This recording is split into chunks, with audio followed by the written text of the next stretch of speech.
He was just an old country doctor in a little Kentucky town. Fame and fortune had passed him by,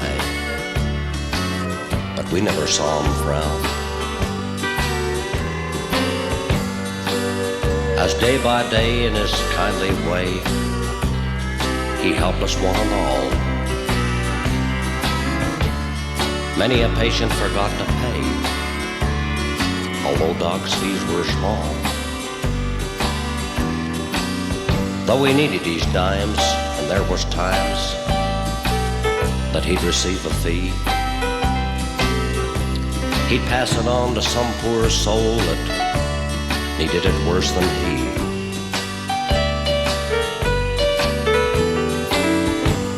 Then the Depression hit our little town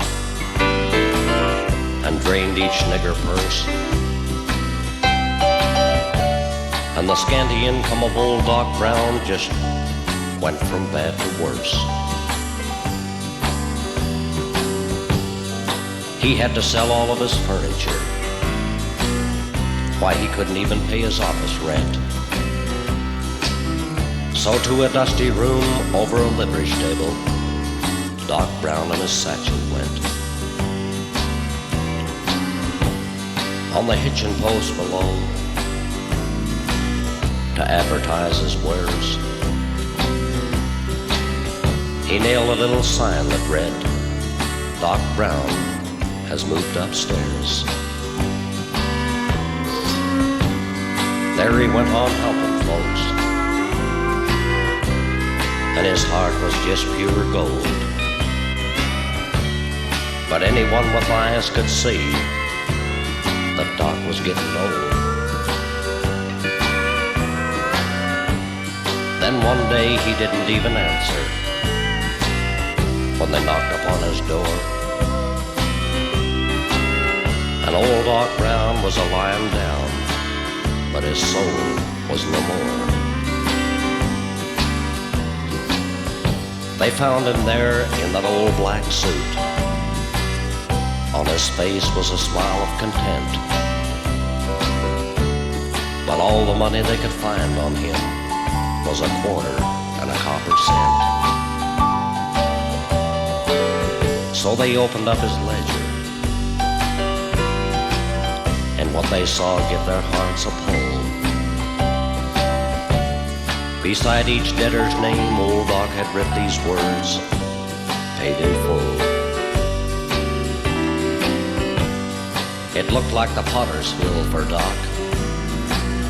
That caused us some alarm, till someone member of the family graveyard out on the Simmons farm. Old Doc had brought 6 of their children, and Simmons was a grateful cuss. He said old Doc has been like one of the family, so you can let him sleep with us. Old Doc should have had a funeral fine enough for a king. It's a ghastly joke that our town was broke and no one could give a thing, except Jones the undertaker. Why, he did mighty well, donating an old iron casket that he'd never been able to sell. And the funeral procession, it wasn't much, but grace and pomp and style. But those wagon loads of mourners, why, they stretched out for more than a mile.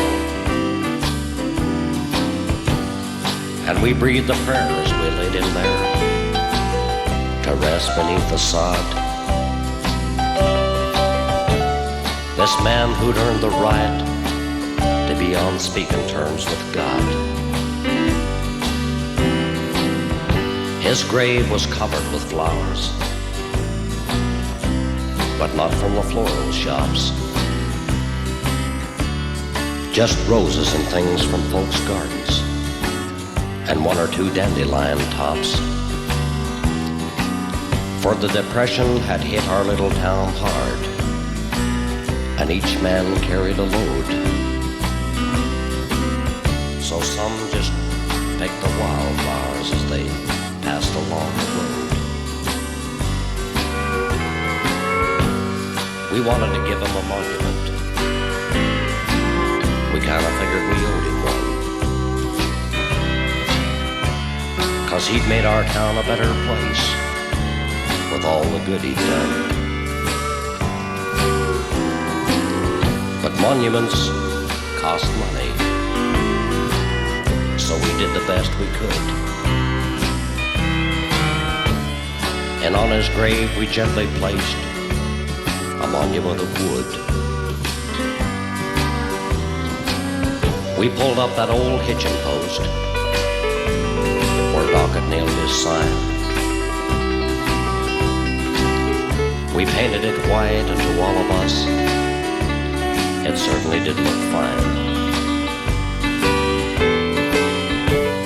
Now the rains and snows have washed away all our white trimmings of paint, and there ain't nothing left but Doc's old sign, and even that is getting faint. Still, when southern breezes and twinkling stars caress our sleeping town, and the pale moon shines through Kentucky pines on the grave of old Doc Brown,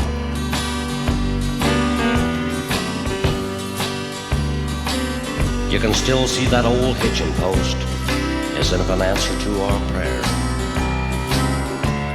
mutely telling the whole wide world Doc Brown has moved upstairs.